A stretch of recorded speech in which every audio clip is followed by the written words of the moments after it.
Bienvenue à ce cours en ligne sur le VIH et le vieillissement. Ce module contient de l'audio. Veuillez ajuster les paramètres de vos enceintes si nécessaire. Vous pouvez activer la présentation audio en cliquant sur l'icône audio située dans le coin inférieur gauche ou inférieur droit de chaque diapositive. Pour passer d'une diapositive à la suivante, cliquez sur la flèche de droite si vous êtes en mode diaporama. Vous pouvez également utiliser la fonction de réduction de page ou simplement ouvrir la diapositive recherchée. Cliquez sur la flèche de droite pour obtenir une description du cours en ligne et commencer le module. Ce module est destiné aux prestataires de services de prévention et de prise en charge du VIH pour les hommes et les femmes vivant avec le VIH âgés de plus de 50 ans dans des environnements aux ressources limitées. Il vise à renforcer les compétences et la confiance des prestataires de soins du VIH travaillant auprès d'une population de personnes vivant avec le VIH de plus en plus vieillissante et à sensibiliser à la prévention du VIH chez les personnes âgées. Le module résume les principaux problèmes liés au VIH et au vieillissement.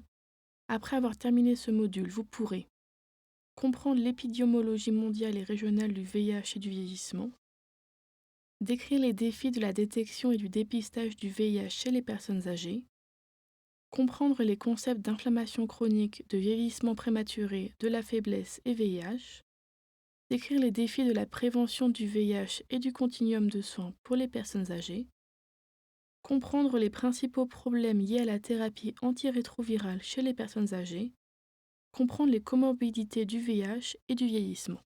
Dans ce module, nous aborderons les sujets suivants: l'épidémiologie du VIH et du vieillissement, détection et dépistage du VIH chez les personnes âgées, prévention du VIH chez les personnes âgées, inflammation chronique, vieillissement prématuré et vulnérabilité, considérations clés lors de la prise en charge des personnes âgées atteintes du VIH. Commençons par résumer l'approche mondiale de l'épidémiologie du VIH et du vieillissement, ainsi que l'approche régionale propre aux zones Afrique, Asie-Pacifique et Amérique du Nord. Ce sont des données globales, assez anciennes, extraites du supplément spécial sur le VIH et le vieillissement produit par l'ONU-SIDA en 2013. Vous pouvez clairement voir la tendance à la hausse du nombre de patients âgés en Europe occidentale et centrale, Amérique du Nord, Europe orientale et Asie centrale, Amérique latine et Caraïbes, Afrique subsaharienne, Asie et Pacifique, et Moyen-Orient et Afrique du Nord. Il s'agit donc d'un phénomène mondial, ce qui n'est pas surprenant dans la mesure où un plus grand nombre de personnes vivant avec le VIH vivent plus longtemps et en meilleure santé grâce à un accès plus généralisé aux soins et aux traitements vitaux. En Afrique subsaharienne, les enquêtes sur le taux de prévalence du VIH ne concernent généralement que peu ou pas les adultes âgés. Les données sont donc limitées, mais voici quelques exemples de données que nous connaissons d'après des enquêtes incluant des adultes plus âgés, telles que rapportées par l'ONU-SIDA. En 2013, 5% des personnes vivant avec le VIH au Kenya avaient plus de 50 ans, 13% des personnes vivant avec le VIH en Afrique du Sud avaient plus de 50 ans, et au Swaziland, 13% des hommes et 7% des femmes vivant avec le VIH avaient entre 60 et 64 ans. L'ONU-SIDA a signalé en 2013 que 15% de toutes les nouvelles infections en Afrique subsaharienne concernaient des personnes âgées d'au moins 50 ans. Et la modélisation prédit que, d'ici 2040, 27% des infections par le VIH en Afrique concerneront les personnes âgées, soit un total de 9,1 millions d'infections prévalentes. Ces données proviennent de la région Asie-Pacifique et les barres orange et rouge indiquent le nombre croissant de personnes vivant avec le VIH âgées de plus de 45 ans, de plus de 50 ans, de plus de 55 ans et de plus de 60 ans. De nos jours, et ce jusqu'en 2025. Ce sont des données produites en 2016 par le Centre américain d'études des maladies, US Center for Disease Control. Aux États-Unis, sur 1,25 million de personnes vivant avec le VIH, environ 37% étaient âgés de 50 ans et plus en 2011. Cette proportion était passée à 50% en 2015 et, d'ici 2020, devrait atteindre 70%. Nous allons maintenant aborder le dépistage et la prévention du VIH chez les personnes âgées et la différence avec leurs homologues plus jeunes. Les personnes âgées ont moins de chances de se voir proposer un test de dépistage du VIH ou de chercher à y recourir. Parce qu'ils sont également plus susceptibles de vivre seuls, d'être célibataire, de ne pas avoir de partenaire et d'avoir moins d'amis, ils ne disposent pas non plus des mêmes réseaux d'entraide que les jeunes personnes vivant avec le VIH. En outre, les personnes âgées vivant avec le VIH peuvent être confrontées à une double stigmatisation liée d'une part au VIH et d'autre part au processus de vieillissement, entraînant un isolement accru et la fragilisation de leur réseau d'entraide. À l'échelle mondiale, un individu jeune est présenté dans presque toutes les campagnes de dépistage du VIH comme le visage des populations présentant le plus de risques d'être infectées. Nos messages sur la prévention et le dépistage du VIH ne s'adressent donc pas aux personnes âgées. Il existe également des difficultés en matière de prévention du VIH chez les personnes âgées qui, bien qu'elles soient sexuellement actives, ont peut-être moins de connaissances et sont moins sensibilisées au VIH et se considèrent comme ne présentant aucun risque, même si elles sont tout aussi susceptibles d'adopter un comportement sexuel à risque que des individus plus jeunes. Les facteurs pouvant contribuer à un risque accru de transmission de l'infection du VIH chez les personnes âgées sont notamment des défenses immunitaires et muqueuses affaiblies, telles que la vaginite atrophique postménopausique, la diminution de l'utilisation du préservatif en raison d'une moins grande inquiétude face au risque de grossesse, ou encore de crainte accrue de plus de dysfonctionnement de l'érection lié à l'utilisation du préservatif, et donc de l'utilisation croissante de médicaments contre les dits dysfonctionnements érectiles. En outre, les personnes âgées sont généralement perçues comme présentant un risque faible de contracter le VIH, et le dépistage du VIH chez cette population reste faible. La clé est de sensibiliser les prestataires et les patients sur la question du VIH et du vieillissement.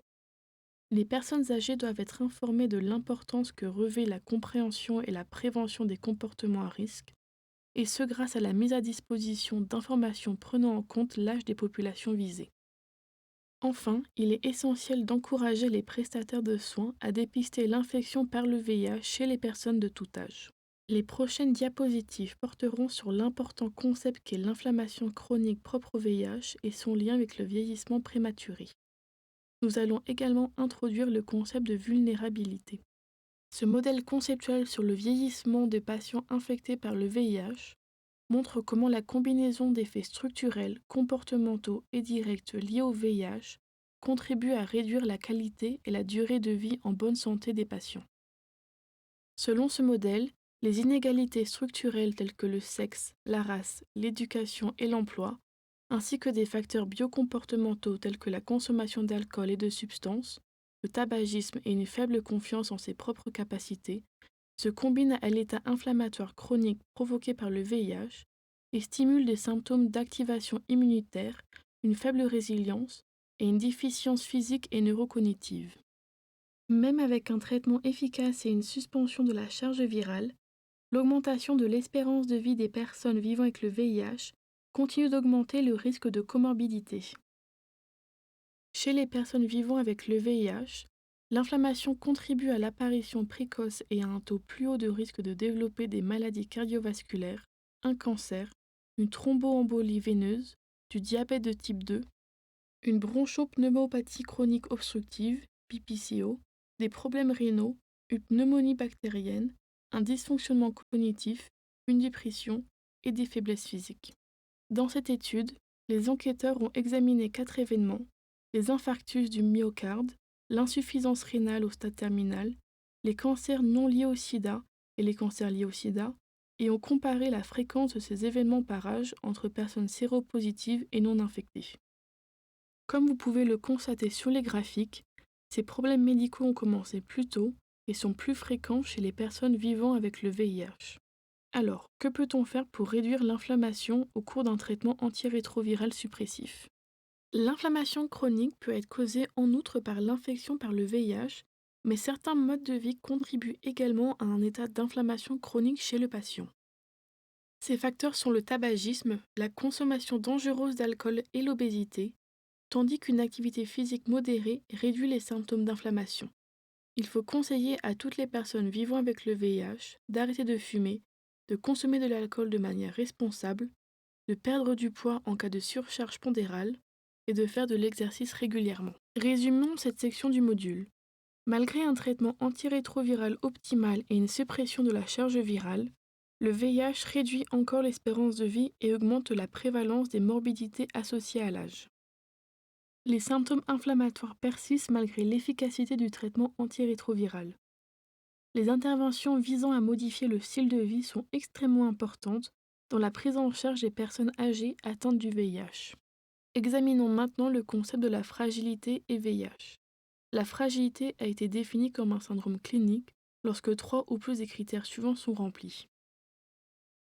Une perte de poids non intentionnelle, 4,5 kg au cours de la dernière année, un épuisement autodéclaré, une faiblesse mesurée via la force de préhension, une vitesse de marche lente et une réduction de l'activité physique non volontaire. Lorsque 3 ou plus critères sont remplis, le patient est considéré comme fragile.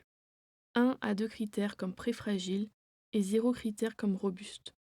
Ces données proviennent de l'étude groupée AGE4 organisée aux Pays-Bas.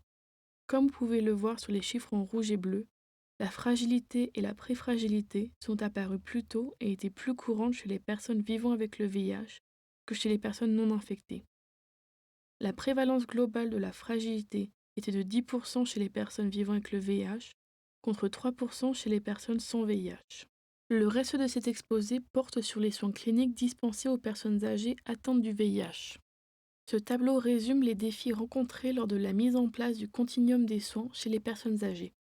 Il y a 3 défis principaux: sociaux et comportementaux, structurels et biologiques et physiologiques. Les défis sociaux et comportementaux comprennent les faibles taux de dépistage, une moins grande conscience des risques, une moindre utilisation du préservatif et un plus grand isolement. Les problèmes structurels comprennent un manque de sensibilisation et de services adaptés aux personnes âgées, un manque d'accès aux services de santé pour des problèmes médicaux non liés au VIH, une mobilité réduite et des revenus plaçant les patients sous le seuil de pauvreté. Les défis biologiques et psychologiques comprennent une réponse immunologique sous-optimale au traitement antirétroviral, un impact du VIH et des antirétroviraux sur l'augmentation du taux de maladies non transmissibles, ainsi que les risques associés à la polypharmacie et de mauvaises réactions entre les médicaments. Voici une vue d'ensemble des principaux éléments des soins cliniques dispensés aux personnes âgées atteintes du VIH. En partant du haut et dans les sens des aiguilles d'une montre, nous avons mentionné précédemment l'importance du dépistage et de la détection du VIH chez les personnes âgées, et nous voulons rappeler qu'aucune classe d'âge n'est pas plus susceptible d'être infectée qu'une autre. Dans un second temps, il nous faut insister sur quand et quel traitement commencer, tout en soulignant que les traitements antirétroviraux devraient être commencés immédiatement après le dépistage, y compris pour les personnes âgées, traitement qui doit être suivi par une détection des comorbidités physiques et des comportements à risque du patient, ainsi que de la manière dont ces comorbidités physiques peuvent avoir une influence sur le choix du traitement antirétroviral. Ensuite, il faut promouvoir les changements de mode de vie, et plus particulièrement une alimentation saine, l'arrêt du tabac, une activité physique plus régulière et offrir systématiquement des conseils en matière de santé sexuelle. Ensuite, il faut sensibiliser sur les risques propres à la polypharmacie et aux interactions médicamenteuses potentielles chez les personnes âgées séropositives qui peuvent prendre de nombreux autres médicaments en plus de leur traitement antirétroviral. Ensuite, il est important non seulement de dépister les comorbidités physiques, mais aussi de proposer un traitement en accord avec le dossier médical de la personne atteinte par le VIH. Comme nous l'avons vu précédemment, les comorbidités physiques se produisent plus tôt et plus fréquemment chez les personnes infectées par le VIH. Et enfin, il faut souligner l'importance d'offrir systématiquement un dépistage facultatif du VIH à tous les adultes, peu importe l'âge du patient ou des facteurs personnels, pouvant augmenter ou non ses risques d'être infectés. Examinons maintenant brièvement la mise en place et le suivi du traitement antirétroviral chez les personnes âgées. Il n'y a pas de données pour soutenir une préférence pour l'un des schémas thérapeutiques basés sur l'âge. Mais le choix doit être basé sur la présence ou non de conditions cliniques spécifiques telles que une maladie rénale, un risque plus élevé de maladie cardiovasculaire ou d'ostéoporose. Rien n'indique que la réponse virologique au traitement antirétroviral des patients plus âgés soit différente de celle des patients plus jeunes. Cependant, La récupération d'un taux acceptable de lymphocytes CD4 après le début du traitement antirétroviral est généralement moins rapide chez les patients plus âgés que chez les patients plus jeunes. Les personnes vivant avec le VIH âgées de plus de 50 ans devraient être surveillées de la même manière que les autres classes d'âge.